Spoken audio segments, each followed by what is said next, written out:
नमस्कार दर्शकों, आप देख रहे हैं अमर उजाला डिजिटल और मैं अलीगढ़ से चमन शर्मा।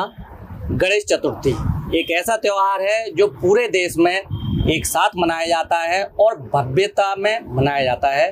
तो अब गणेश चतुर्थी बिल्कुल नज़दीक है, तो आज का जो वीडियो होगा वो गणेश चतुर्थी की पूरा A to Z कहें तो शायद वह अतिशयोक्ति नहीं होगा। मेरे साथ में हैं अलीगढ़ के प्रसिद्ध ज्योतिषाचार्य पंडित हृदय रंजन शर्मा जी। पंडित जी, आपका स्वागत है अमर उजाला डिजिटल में। तो सबसे पहले पंडित जी, हम यह जानना चाहेंगे कि गणेश चतुर्थी कब है, क्योंकि सबसे पहला सवाल यही होता है हर एक के मन में कि आखिर किसने तारीख से लेकर के कितने तारीख तक उसका आयोजन है। नमस्कार, मैं आपको बता दूं 7 तारीख शनिवार से लेकर और 17 सितंबर तक गणेश चतुर्दशी का 10 दिन के लिए मुहूर्त निकला है इस बार, जिसमें लोग अपने घर, प्रतिष्ठान, चौराहों पे या सार्वजनिक जगहों पे गणेश स्थापना करेंगे। जो कि आपने देखा होगा हर साल लोग इस त्यौहार को बड़े धूमधाम से मनाते चले आ रहे हैं। इस बार भी 7 सितंबर शनिवार से लेकर और 17 तारीख तक ये त्यौहार मनाया जाएगा। तो दर्शकों, 7 सितंबर से लेकर 17 सितंबर तक गणेश चतुर्थी का आयोजन होगा। अब अगर गणेश चतुर्थी की बात हुई है तो बात होती है पंडित जी गणेश जी की स्थापना। तो स्थापना को लेकर सबसे पहले आता है मुहूर्त, कि आखिर मुहूर्त कौन सा है। देखो, इसका सर्वोत्तम मुहूर्त होता है अभिजीत मुहूर्त में इसका स्थापना करना। अभिजीत मुहूर्त जो होता है वो इस दिन यानी 7 तारीख शनिवार को 11:39 से लेके और 1:39 के बीच में पड़ेगा। वैसे मैं आपको बता दूं, गणेश जी का जन्म दोपहर में ही हुआ था, अतः दोपहर के बाद ही इनकी स्थापना करना सबसे उत्तम माना जाएगा। दोपहर 11:39 से लेके शाम को 5:05 तक इसके 4 मुहूर्त आएंगे, जिसमें चर, लाभ और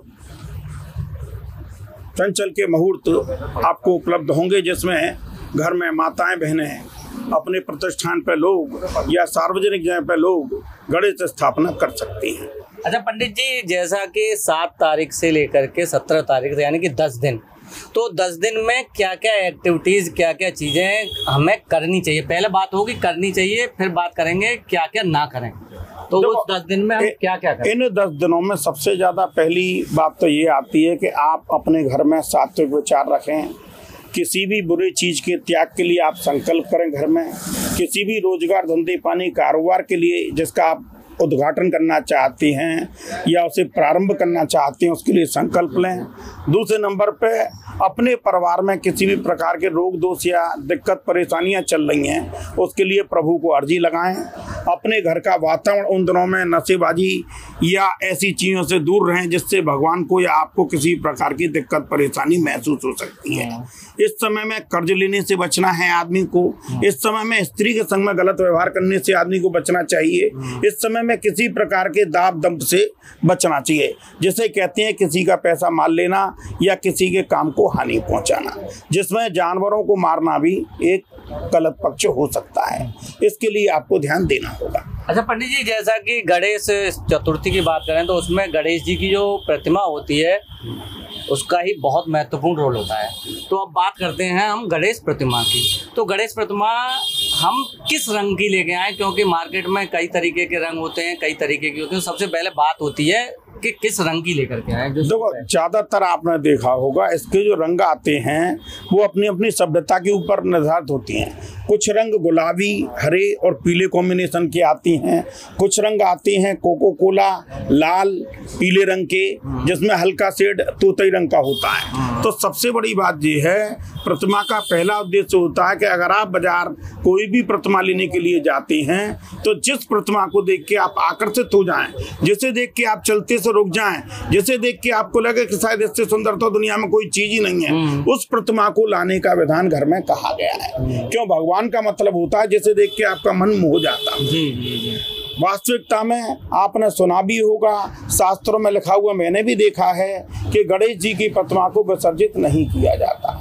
इसका सीधा सीधा फंडा क्या है कि गणेश जी को 10 दिन के लिए जो हम लोग स्थापित करते हैं उसमें अपने घर के पीतल के, चांदी के, तांबे के या सोने के गणेश जी हों तो उनकी स्थापना करना उत्तम माना गया है, जिसको उनकी गर्मी शांत होने के लिए, क्योंकि 10 दिन के लिए तुम्हें पता होगा इसकी कथा है कि उनकी गर्मी शांत करने के लिए उन्हें स्नान कराया जाता है, जिसका लोगों ने मायना बना लिया है कि गणेश जी को बहाया विसर्जित। तो उस बहाने के चक्कर में या विसर्जित करने के चक्कर में वो गंगा, यमुना या किसी भी तीर्थ स्थान की नहर पर जाके उन्हें फेंक आती हैं, जहाँ अत्यधिक कचरा इकट्ठा हो जाता है। इसका सर्वोत्तम विधान है कि आप अगर आस्था से उन्हें खरीद के लाते हैं, जैसे आपने देखा होगा आज एक ट्रेंड चल गया है कि टीवी, मोबाइल, मीडिया पर लोग रील बना के डालती हैं कि साहब गणेश जी को हम लेके आ रहे हैं, अपने घर में स्थापित कर रहे हैं, फिर उन्हें वहाँ फेंक आती हैं जाके। तो ये चीज़ सही नहीं है। इससे बढ़िया आप अपने घर में जो गणेश जी की मूर्ति जिसकी आप पूजा पूरे साल करती हैं घर में, उसे ही वहाँ लगाएं और गंगा जल में उसे स्नान करा के दोबारा से वहीं की वहीं स्थापित करें। क्यों? गणेश जी को घर से विदा करने का मतलब है अपने घर की सुख सुविधा, शांति, ऐश्वर्य, वैभव में आग लगा देना या बर्बादी की तरफ बढ़ना, जो आजकल का प्रचलन चल रहा है।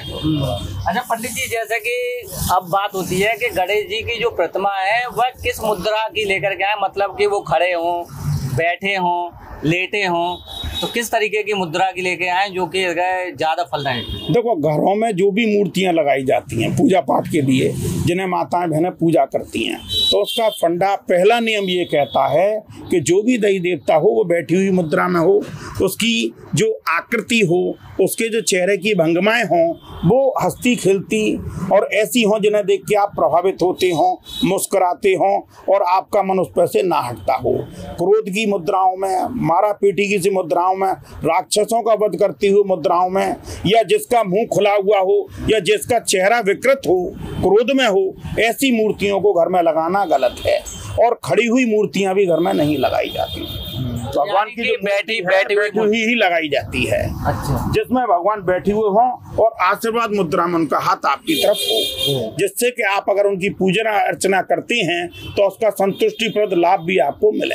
अच्छा पंडित जी, अब जैसा कि गणेश जी की प्रतिमा में एक और चीज देखी जाती है कि उनकी सूंड, यानी कि वो सूंड लेफ्ट में रहे तो ज़्यादा फलदायक रहती है या राइट में रहे तो ज़्यादा फलदायक रहती है, क्योंकि दोनों तरफ की सूंड की जो प्रतिमाएं हैं वो मार्केट में उपलब्ध होती हैं और कई बार हम लाते हैं तो इस बात का ध्यान नहीं रखते कि उसके सूंड पर हम गौर करते हों कि उसकी लेफ्ट में राइट में, और उसको ले आते हैं और फिर उसका जो भी फल होता है फिर उससे। देखो, इसका सबसे बड़ी बात बता दूं, आपने प्रचलन में देखा होगा, एक हमारे यहाँ अंधविश्वास चला आ रहा है शुरू से कि आपकी सीधी आंख बहकती है तो फला चीज होती है, आपको टेढ़ी आंख बहकती है तो ये चीज होती है।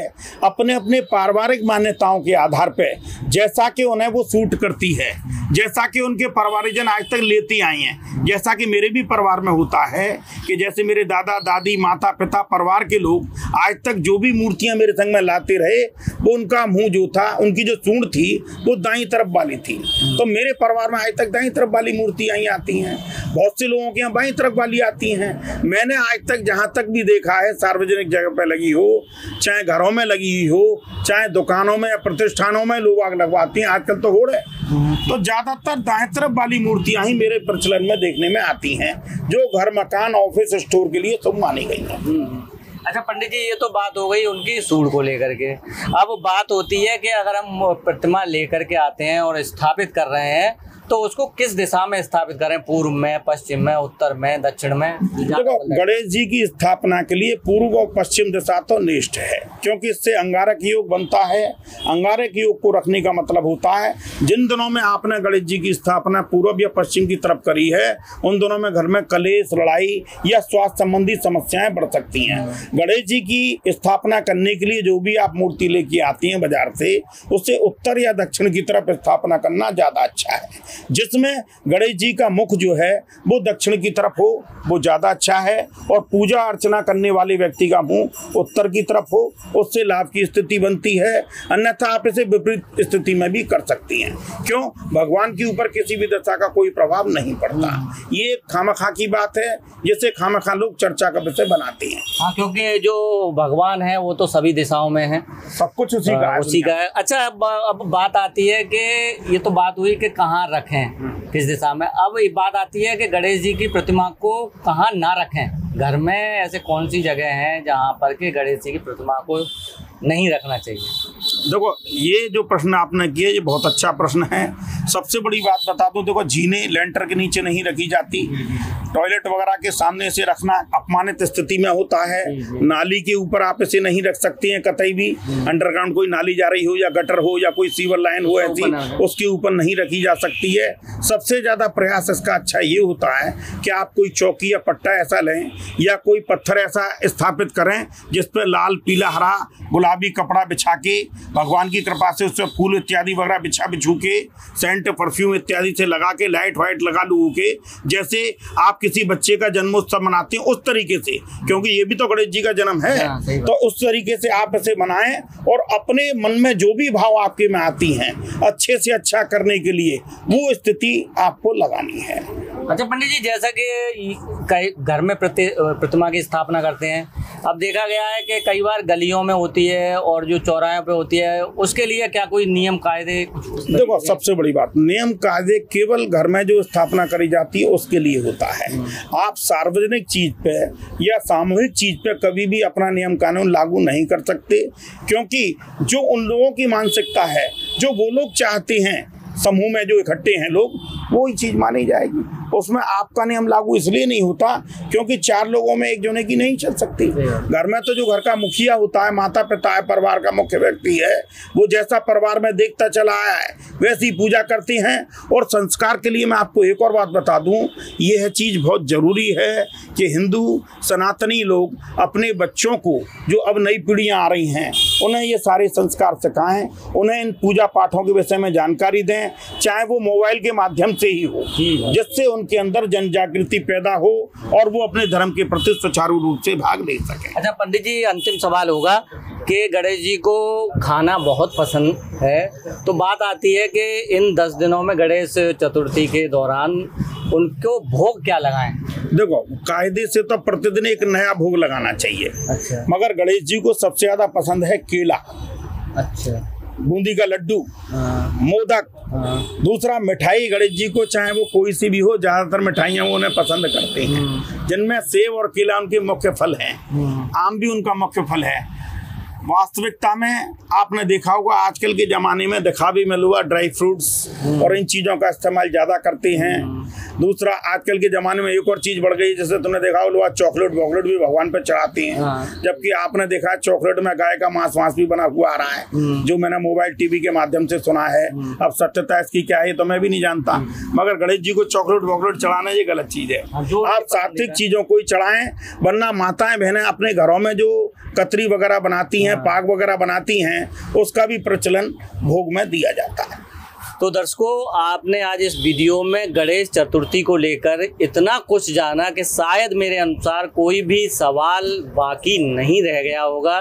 तो 7 सितंबर से लेकर के 17 सितंबर तक गणेश जी की जो चतुर्थी है, उनकी जो पूजा है, अर्चना है, उसको उस तरीके से कीजिए जिससे कि उसका आपको और आपके परिवार को फल बहुतायत में मिले। तो आप देखते रहिए अमर उजाला डिजिटल। मैं अलीगढ़ से चमन शर्मा। अगर आप ये वीडियो YouTube पर देख रहे हैं तो हमारे चैनल को सब्सक्राइब करें और बेल आइकन को दबाना ना भूलें। अगर आप Facebook पर ये वीडियो देख रहे हैं तो हमारे पेज को लाइक करें।